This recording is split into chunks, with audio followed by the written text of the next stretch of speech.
I would warn you about spoilers, but there aren't any, because there's nothing to spoil in this series. After the I Dare Say Good Pokemon X, Y, and Z anime with great anticipation, an amazing rival, awesome power-ups via bonding without Pikachu, an amazing adventure to get stronger and take down an evil syndicate comes the mega-hyped sequel with Lilo and Stitch animation, Lilo and Stitch setting, no rivals to push the story forward, crappy power-ups giving to him effortlessly by a deity to use with Pikachu, changing the genre from adventure to high school slice of life where the bad guys all get taken care of by somebody else that's legitimately racist towards the state of Hawaii, depicting them as a culture of fat, naive, dancing nincompoops, even though really they're not all fat. Pokemon Sun and Moon. Follow the immortalized boy voice acted by a girl who will be forever 10, which wouldn't even be a problem. Reboots are great. What might be an issue is if he mentions he has a Charizard when the Indigo League expressly stated it took over a year. Where was I? As he travels to yet another fictional land where they created a totally original greeting not based off anything. Alola!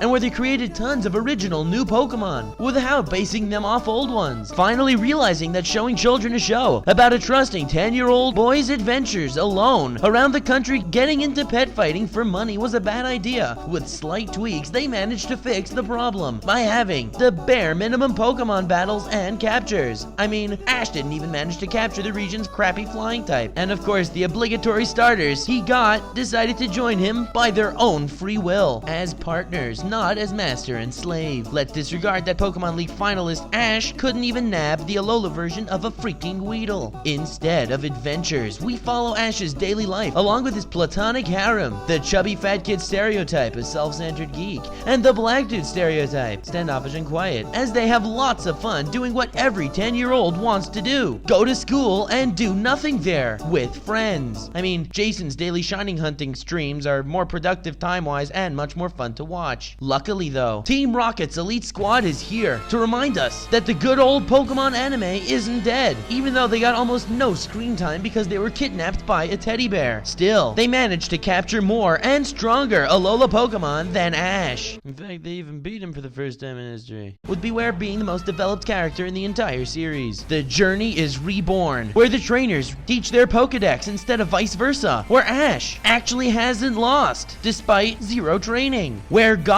Tapu Koko in the dub or Kapu Kokeku in the sub personally delivers him plot armor, where he can catch crappy wild Pokemon and without grinding, use them to beat the hand-selected world-known elite Grand Trial Masters with a sleeping bird and spamming quick attack, and where Ash is the only one smart enough to think of amazing solutions, even though he pretty much Googled the answers. That's right, Poke guys, stop polluting the kids' minds with things like independence and perseverance and teach them if they're chosen, it'll work out. They can chill and have fun, and still, they'll get everything they want. And unfortunately, if you're not chosen, you'll probably wind up selling apples on the pier. Guess they realized their mistake with Mega Evolutions and Ash Greninja fusing thing and all that other cool stuff and hype leading up to Sun and Moon, which negated hundreds of hours of work up till now, making most of that completely pointless. This series also has almost as good of a storyline as Pokemon Go. Or, it's all part of a grand plan to lull us into a false sense of security, destroying our expectations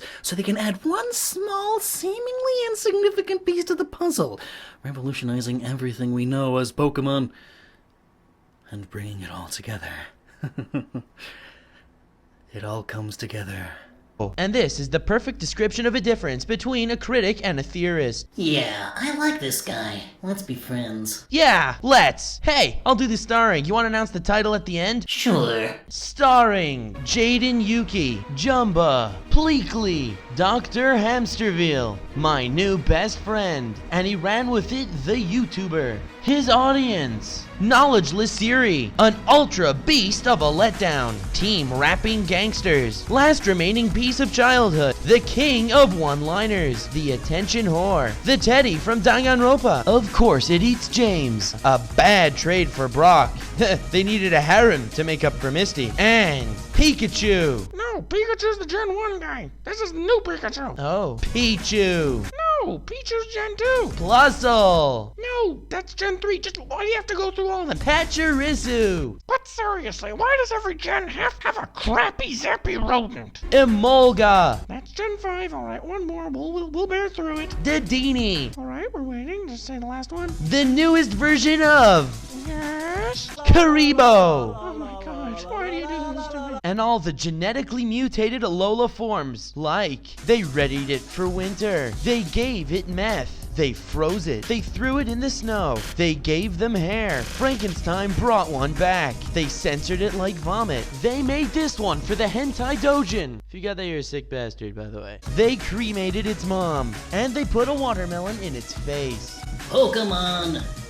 The end. Alright, ladies and gentlemen, thank you so much for watching, and especially thanks to Lockstin for doing such an amazing job collaborating with me. I appreciate it greatly. And once I'm on the subject, extra thanks to Lockstin for bringing pretty much all of the hype to Sun and Moon that it got. I mean, honestly, Nintendo should thank him profusely. I legitimately believe that without those The End Theory videos, it wouldn't have gotten nearly as hyped or nearly as many sales as it actually did. So feel free to check them out, and to check out all of his other theory videos as well, because he uses his noggin. I'll just say it like that. Anyway, if you want to watch any other Sarcastic anime trailers, feel free to click on them right here. So as it stands, have yourself a wonderful evening. I'll see you next time.